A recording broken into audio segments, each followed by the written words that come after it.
आज हमारी class start होती है। आज का टॉपिक है हमारा और ये मोस्ट इम्पोर्टेंट टॉपिक है और इसका हमारे बोर्ड के एग्जाम में क्वेश्चन आने के पूरे चांस होते हैं 6 मार्क्स का। अभी आप ध्यान से देखेंगे, मोस्ट इम्पोर्टेंट टॉपिक है। इसके ऊपर मैं आज आपको 3 से 4 क्वेश्चन कराऊंगा, जितने भी टाइप्स के इसमें हो सकते हैं और काफी सारे क्वेश्चंस भी हैं। फिलहाल हम स्टार्ट करते हैं। Solve the equation by matrix method. हमें ये 3 इक्वेशंस को सोल्व करना है बाय यूजिंग मैट्रिक्स मेथड। हमें इसमें मैट्रिक्स मेथड का यूज करना है। इससे पहले जो मेथड यूज करते थे आप एलिमिनेशन मेथड से, उससे नहीं करना है हमें ये करना है मैट्रिक्स मेथड से। तो मैट्रिक्स मेथड से हम कैसे करते हैं, अभी जरा आप ध्यान से देखिए। सबसे पहले हम इन्हें मैट्रिक्स फॉर्म में लिखते हैं। सॉल्यूशन स्टार्ट करते हैं। Matrix form. मैट्रिक्स फॉर्म क्या होती है इसकी, इसमें हम तो इसकी मैट्रिक्स फॉर्म क्या होती है,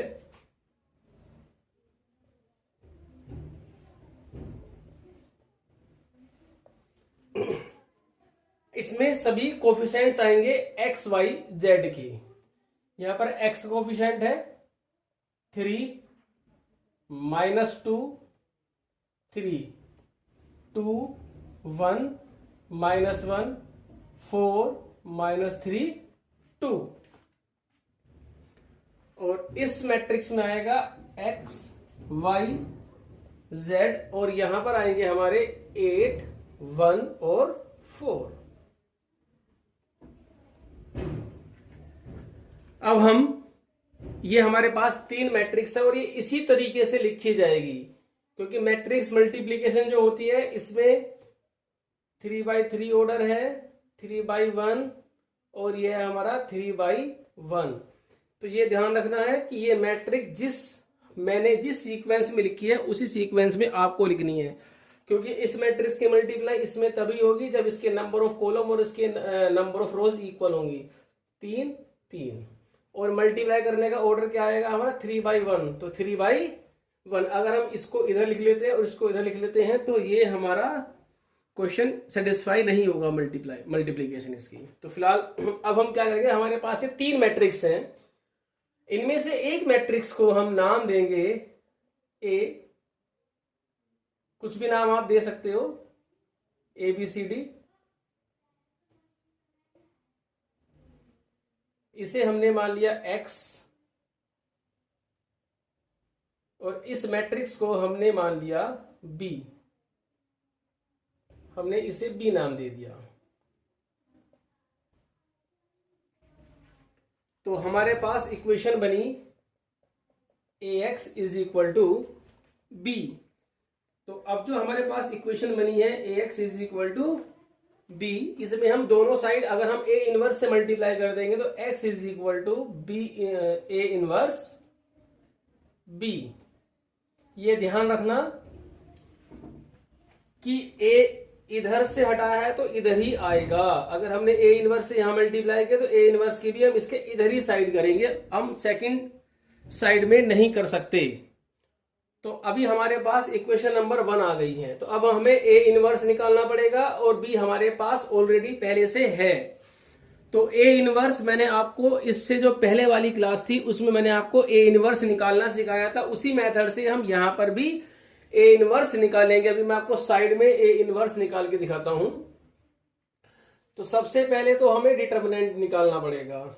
3, 2, 4, -2, 1, -3, 3, -1, 2 प्लस माइनस प्लस। अब हम इसको एक्सपेंड करेंगे, एक्सपेंडिंग अलोंग R1। तो एक्सपेंड करने के बाद ये आ गया हमारा -17, क्योंकि एक्सपेंड तो आप कर ही सकते हो। जो हमने इसको R1 के अलोंग हमने इसे एक्सपेंड कर दिया, तो एक्सपेंड तो आप इसे अब अपने आप कर सकते हैं। अब हम निकालेंगे कोफैक्टर्स निकालेंगे A11, A12, A13, A21, A22, A23, A31, A32, A33। A11 ये माइनस में आएगा, ये माइनस और ये माइनस, क्योंकि इनमें रो और कॉलम का सम कितना आ रहा है, ओड। ओड मीन्स आप ऑलरेडी नेगेटिव पे लगा देंगे। A11 इन दोनों को हटाया, फर्स्ट रो और फर्स्ट कॉलम को, तो हमें ये दिखेगा 2/2 का डिटर्मिनेंट 2 -3, ये आ गया -1। A12 1 2, 4 + 4 8, ये बन गया -8। A13 1 3, -6 -4 -10। इसी तरीके से हम ये कोफैक्टर्स भी निकाल सकते हैं। तो इस तरीके से हम सारे कोफैक्टर्स निकाल लिए हैं। अब एडजॉइंट ऑफ ए क्या होता है, A11 A12 A13, तो -1 -8 -10 5 -5 -6 1 -1 -9 और 7, ये हमारा एडजॉइंट निकल गया है। अब हम निकालेंगे ए इनवर्स। ए इनवर्स होता है 1 determinant of A into adjoint of A, तो -1/17, और ये है हमारे पास -1 -8 -10 -5 -6 -1 -9, और ये हमारा ए इनवर्स निकल चुका है। अब हम ये सारी वैल्यूज हम इक्वेशन नंबर 1 में डालेंगे। तो अभी लिखेंगे from equation number 1, from equation 1 x = A inverse B। तो x जो मैट्रिक्स थी उसकी वैल्यू है हमारे पास XYZ, और A इनवर्स अभी हमने निकाला था, और B हमारे पास ऑलरेडी गिवन है। तो अभी हमारे पास जो A इनवर्स था उसकी वैल्यू हम डाल देते हैं यहां पर।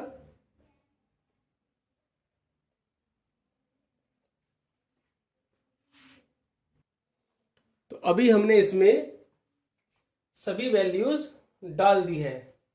अब हम क्या करेंगे, मल्टीप्लाई कर देंगे रो इंटू कॉलम। इस रो की मल्टीप्लाई इस कॉलम में करेंगे तो -8 -5 -4 -64, इस रो की मल्टीप्लाई इस कॉलम में करेंगे -6 + 36 -80, रो की मल्टीप्लाई कॉलम में +1 + 28।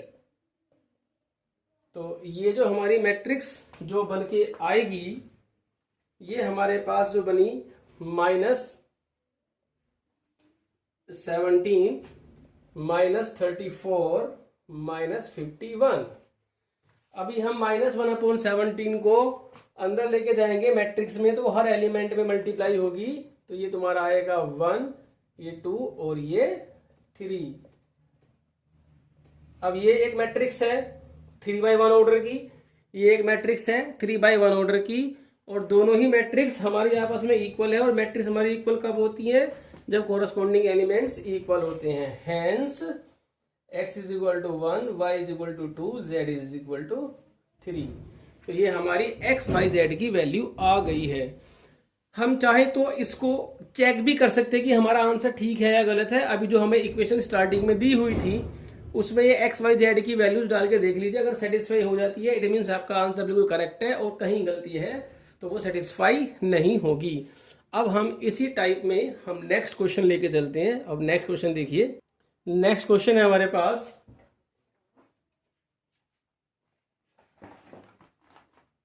Determine the product of these two matrices, hence solve it. पहले इन दोनों मैट्रिक्स की मल्टीप्लाई करनी है और उसके बाद इस इक्वेशन को सोल्व करना है। तो हम इसको सॉल्यूशन देखते हैं इसका। इस मैट्रिक्स को हम चलो ए मान लेते हैं। लेट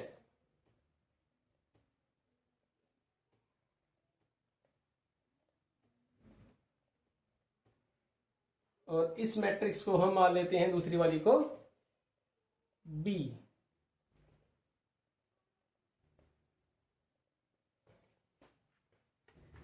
अभी हमें क्या करना है, A और B की मल्टीप्लाई करनी है। मल्टीप्लाई करने का जो रूल है वो वही है जो हमने पहले पढ़ लिया है। जब हम मल्टीप्लाई करेंगे, रो की मल्टीप्लाई कॉलम में -4 + 4 + 8, 8 4 -8 + 4 0 0। क्वेश्चन में हमसे कहा था कि इन दोनों की मल्टीप्लाई कीजिए। हमने इन दोनों की मल्टीप्लाई कर दी है और मल्टीप्लाई का जो रिजल्ट आया है हमारे पास, यहां से हम 8 कॉमन ले लेंगे तो 1 0 0 0 1 0 0 0 1। तो जो हमारी ए बी की जो मल्टीप्लाई आई है वो आई है हमारे पास 8i। अब बोला हैंस सोल्व दीज इक्वेशंस। हमेशा ध्यान रखना है कि जब कभी भी कहा जाए हैंस सोल्व इट, तो जो आगे का जो पार्ट हमें सोल्व करना है उसमें जो हमने पहले फाइंड किया है उस रिजल्ट का यूज जरूर करना है। अगर आपने उस रिजल्ट का यूज करे बिना इन इक्वेशंस को सोल्व कर दिया तो वो आपका आगे का पार्ट गलत माना जाएगा। तो इट मीन्स हमें सोल्व करने के बहुत तरीके हैं। हमने इससे पहले क्वेश्चन किया था सोल्व करने का, हम उस तरीके से भी कर सकते हैं, लेकिन जो उसने क्वेश्चन में हमसे पूछा है हमें वही यूज करना पड़ेगा। इट मीन्स हमें वो प्रोडक्ट का यूज इन इक्वेशंस को सोल्व करने में कहीं ना कहीं जरूर करना होगा। अब हम देखते हैं सोल्व करने का तरीका। वही है हमारे पास मैट्रिक्स फॉर्म। मैट्रिक्स फॉर्म में हम लिखेंगे कोफिशिएंट 1 -1 1 1 -2 -2 2 1 3 और x y z 4 9 और 1।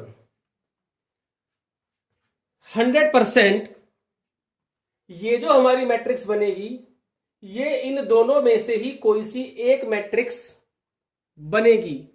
हाँ, ऐसा हो सकता है कि कोई भी रो ऊपर नीचे हो सकती है। अगर ऊपर नीचे कोई रो है तो आप उसको उसी फॉर्म में लिख लो जिस फॉर्म में ये मैट्रिक्स लिखी हुई। जैसे यहां पर 1 -1 1 1 -2 -2 सेम ऐसे ही लिखी हुई है।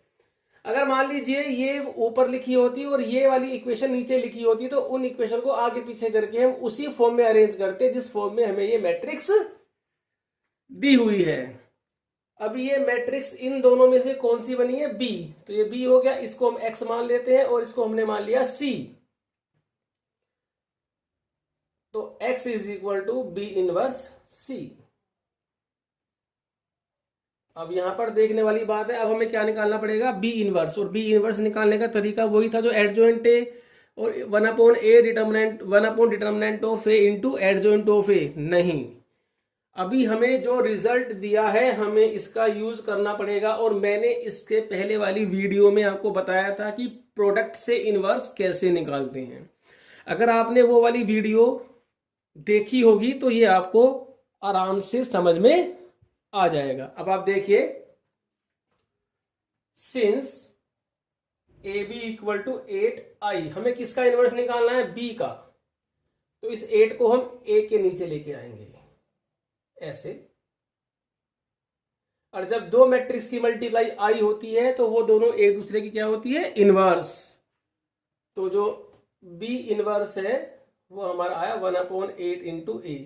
तो 1/8 और A की वैल्यू हमारे पास गिवन है -4 4 4 -7 1 3 5 -3 -1। तो ये हमारा B इनवर्स जो है, ये हमारा B इनवर्स जो है वो निकल चुका है।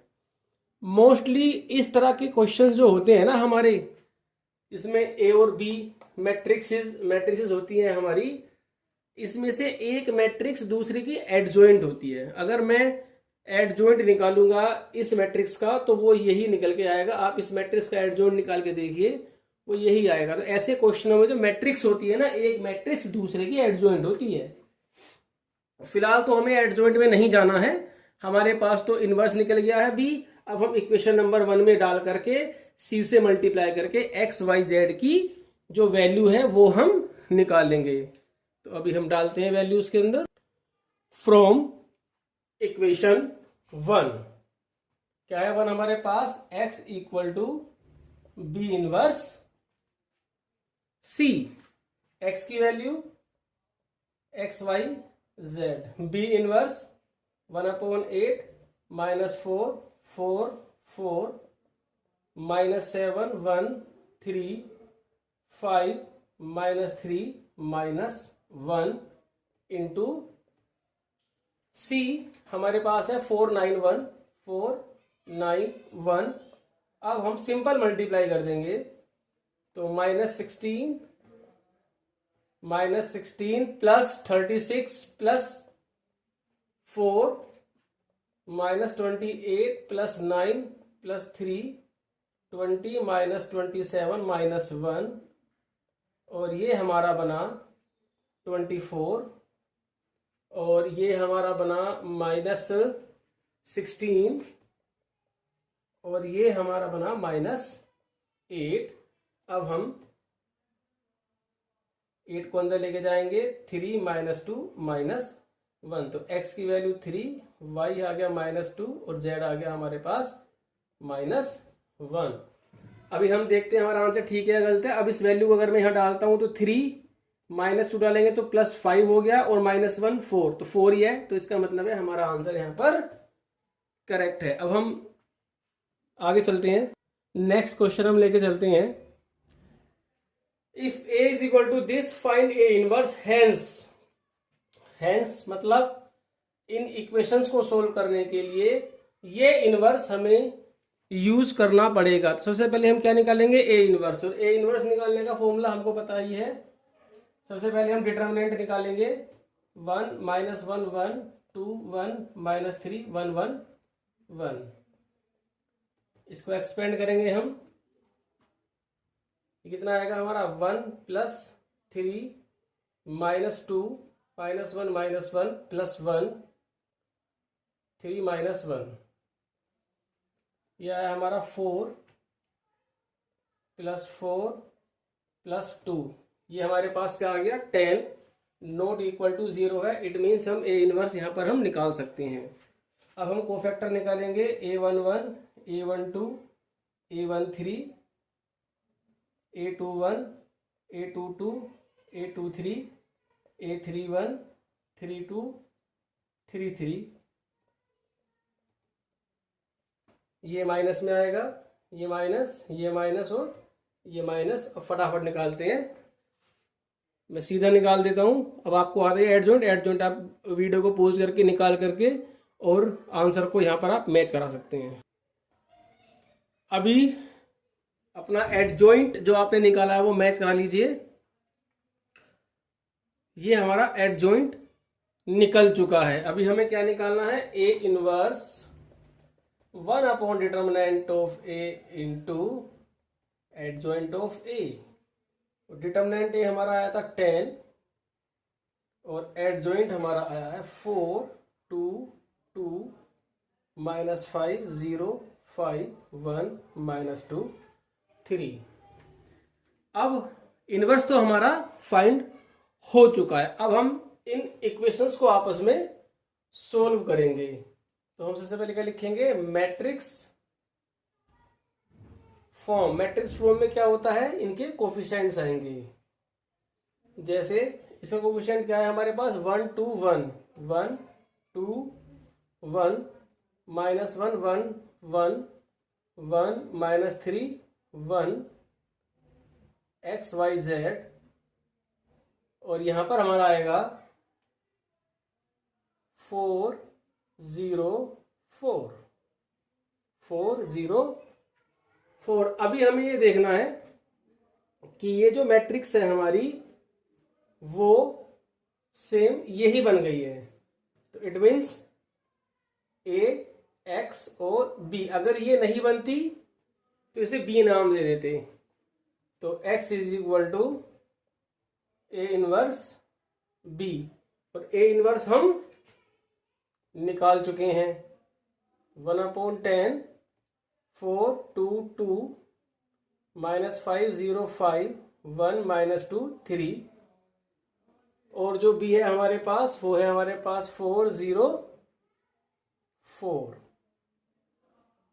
अब हम इसकी मल्टीप्लाई कर देंगे, और मल्टीप्लाई करने के बाद जो रिजल्ट आएगा 16 + 4 20 8 - 8 0 8 + 12 20।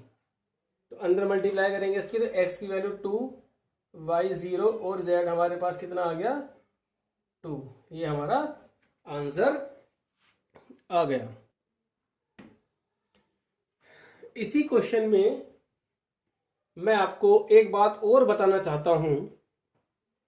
कभी कभी क्या होता है, जैसे हमने ए इनवर्स निकाला, ए इनवर्स निकालने के बाद जब हम मैट्रिक्स फॉर्म लिखते हैं, तो यहां पर जो हमारी मैट्रिक्स बनी है वो एज इट इज यही बन गई, तो हमें कोई प्रॉब्लम नहीं आई।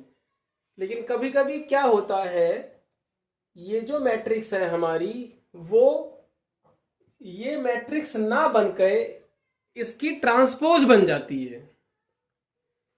जब ये इसकी ट्रांसपोज बनेगी तो हम इसे कोई और मैट्रिक्स का नाम कुछ और दे देंगे, बी नाम दे देंगे, ये एक्स और ये सी। फिर हम क्या करेंगे, अगर ऐसा होता है तो जो ये मैट्रिक्स है ये इसका ट्रांसपोज है, और फिर हमें यहां पर इसका इनवर्स निकालना पड़ेगा। तो जब कोई मैट्रिक्स किसी का ट्रांसपोज होती है तो उस मैट्रिक्स का इनवर्स भी उसका ट्रांसपोज होता है। तो उस केस में इस मैट्रिक्स का जो इनवर्स होगा वो इसी मैट्रिक्स का जो इनवर्स आपने निकाला है, मींस ये इसका ट्रांसपोज कर देंगे। 10 तो ऐसे ही रहेगा, ये 4 - 5 1 2 0 - 2 और 2 5 3 यहां बन जाएगा, और फिर यहां डाल के हमारा आगे का सॉल्यूशन निकल जाएगा। लेकिन ध्यान रखना कब, जब ये मैट्रिक्स इसका ट्रांसपोज बनेगी। अगर ये सीधी बन जाती है तो कोई प्रॉब्लम है ही नहीं। तो आज की हमारी ये क्लास यहीं खत्म होती है, और फिर नेक्स्ट टॉपिक हम नेक्स्ट क्लास में स्टार्ट करेंगे। Thank you.